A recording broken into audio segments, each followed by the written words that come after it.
नमस्कार, मैं हूं शशांक शुक्ला और आप लोग देखना शुरू कर चुके हैं द पत्रकार वाला।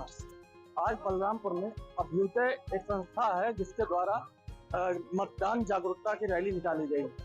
मतदाताओं को जागरूक किया जा रहा है। जागरूकता इस विषय पर इस वे में किया जा रहा है कि जो चुनाव आ रहा है 2024 का, अधिक से अधिक वोट पड़े, अधिक से अधिक मतदान हो। इस क्रम में यहाँ के लोग जो है एक रैली निकाल रहे हैं मतदाताओं को जागरूक करने के लिए। मतदाता जब जागरूक होते हैं तो सरकार बनती है और सरकार बहुमत में बनती है, स्पष्ट बनती है और लोकतंत्र मजबूत होता है। लोकतंत्र मजबूत होने से यहाँ के जनता कितनी मजबूत होती है, प्रजा को कितनी ताकत मिलती है, इस बात पर भी हम चर्चा करेंगे। अभ्युदय कोचिंग संस्था के कोऑर्डिनेटर हैं मिस्टर सचिन सिंह। हम इनसे बात करेंगे और जानेंगे कि इस काम को, इस तरह की पहल को आपने आज यहाँ पे दिखा रहे हैं, इसके पीछे क्या उद्देश्य? इसका तो साफ उद्देश्य है।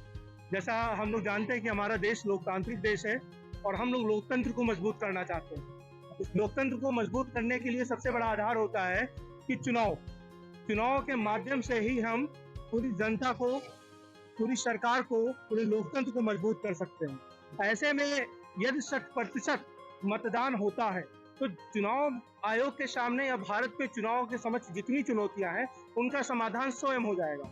जैसे जातवाद, संप्रदायवाद, क्षेत्रवाद जैसी चुनौतियां, भाषावाद जैसी चुनौतियां, इन चुनौतियों का समाधान एक ही है, यदि 100% मतदान हो जाए। जैसे कहा जाता है कि भारत पे हम लोग अपने कई अधिकारों के लिए लड़ते रहते हैं, मुझे ये अधिकार चाहिए, मुझे ये अधिकार चाहिए, पर ये मतदान अधिकार आपको 18 वर्ष पूरा होते हुए संविधान मिल गया है, पर आप लोग इस अधिकार का उपयोग ही नहीं करते हैं। इस अधिकार के आपने अभी कहा 100% अगर मतदान हो जाए तो बहुत सारी समस्याओं का हल हो जाएगा, सरकार में लोकतंत्र मजबूत होगा। इसकी जानकारी हमें जिस किताब में मिलती है उसका नाम संविधान मजबूत हो जा रहा, सरकार भी बन जा रही है, लेकिन उसके बाद भी तानाशाही कहीं ना कहीं देखने को मिलता है। ऐसे में मतदाता, जो जागरूक मतदाता है, वो क्या करे? आपने एक बात अच्छी बोली, तानाशाही शासन को तोड़ने का जरिया ही 100% मतदान है। जब आप 100% मतदान करेंगे तो हर सरकार, आप हर एक जनता को महत्वपूर्ण समझेगा, उसके मत को समझेगा, किसी विशेष वर्ग को नहीं चुनेगा कि ये विशेष वर्ग का वोट अगर हमें मिल जाता है तो मैं सरकार बना लूंगा। 100% होगा, सभी लोग उसके अंग हो जाएंगे। जैसे अभी आपने बताया, उससे मैं बताऊं कि यहाँ पे भारत में चुनाव होता है वो जाति के आधार पर, धर्म के आधार पर, कहीं ना कहीं ये सारी चीजें आधार हो जाती हैं। और जो मुद्दे होते हैं बेरोजगारी के, चाहे वो बिजली का बिल का मुद्दा हो, चाहे वो किसान का मुद्दा हो, चाहे किसी भी तरीके का विकास का मुद्दा हो, वो मुद्दा किनारे रह जाता है और आ जाता है चुनाव के एक दिन पहले नेताओं के द्वारा पैसे मांगे दिए जाते हैं, पैसों का वितरण होता है, कई सारे प्रलोभन दिए जाते हैं, तो नेता लोग इस तरह से वोट जीतने के लिए आ जाते हैं। बिल्कुल। ऐसे में आप जनता को जागरूक कैसे करें? ऐसे में हम लोग जनता को उनके अधिकार के प्रति जागृत कर रहे हैं, वो अपने इस मतदान के अधिकार को समझे। जो उनको ये अधिकार देता है, उनका एक मत सबके बराबर है, हर चाहे वो अंबानी का मत हो या किसी किसान का मत, उसमें हर कोई एक बराबर आ जाता है।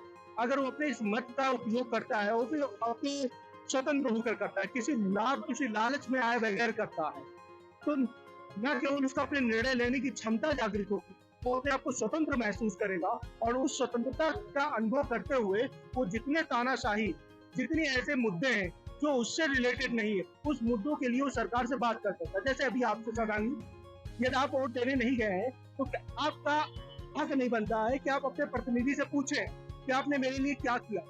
लेकिन जब आप वोट दे रहते हैं तो आपके अंदर एक आत्मविश्वास रहता है कि मैं अब अपने जनप्रतिनिधि से प्रश्न पूछ सकता हूँ कि आपने मेरे लिए क्या किया है, और हम निसंकोच जाकर उनसे बात करते हैं। ऐसे 100% मतदान होने से सबसे पूरी भारतीय लोकतंत्र का, जो विश्व का सबसे बड़ा लोकतंत्र है, सबसे सफल लोकतंत्र है, इस लोकतंत्र को और सफल बनाने में 100% मतदान कर पूरी जनता को जागरूक किया जा सकता है उसके अधिकारों को। मैं एक लास्ट क्वेश्चन यहीं पे आपसे पूछूंगा कि जैसे आपने बोला वोट देना चाहिए, वोट दे, लेकिन किस आधार पर, किस आधार को वो अपने मानक माने और वोटर अपने घर से निकले वोट देने के लिए? नेता को चुनने का क्या आधार है आपके नजर में? बहुत अच्छी बात है, सबसे बेसिक बात है। हमें नेतृत्व का चुनाव करने के लिए सबसे पहले ध्यान देना होगा कि हमारे अपनी मेरी आवश्यकता क्या है, उसमें भी स्वयं के लिए नहीं, अपने समाज के लिए आवश्यकता क्या है, तो उनका समाज कैसे दीर्घकालिक बन सकता है, उनका समाज और कैसे आगे बढ़ सकता है। ऐसा ना रह जाए कि कुछ लोगों का विकास हो जाए, बाकी उनका समाज कुछ लोगों के विकास होने से बाकी लोग का विकास नहीं हो पाएगा, वो समाज टूट जाएगा।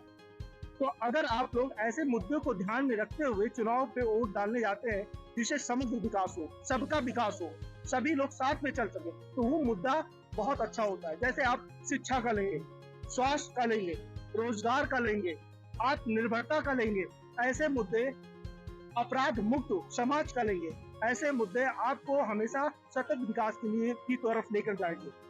अब आगे हम जो बच्चे हैं इस रैली में सम्मिलित हुए हैं उनसे भी हम बात करेंगे कितनी समझ है लोकतंत्र की और कितनी समझ है चुनाव